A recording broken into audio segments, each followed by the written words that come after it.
الدنيوية. نعم كنا في الاختلاف الدنيوي. الله يثبتك على الشهادة.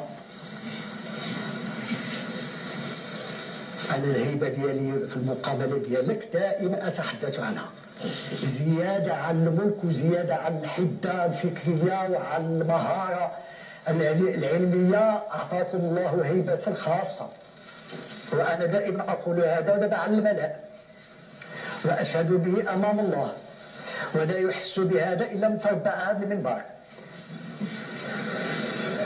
اللهم زده هيبة وجلالا، فإن ذلك تابع لاهتمامه بشؤوننا المغاربة، خاصة بالعالم الإسلامي كله يهفو إلى توحيده، وسيحقق الله هذا بعدما يحقق صلاته بالقدس بصفته رئيسا على لجنتها. ولا نقول هذا مجاملة أو نفاقا في وجهه، لا، نقول هذا في غيبته، ونقول بسائر حواسنا، ونرجع لما نحن بصدده بلا تمشي الساعة.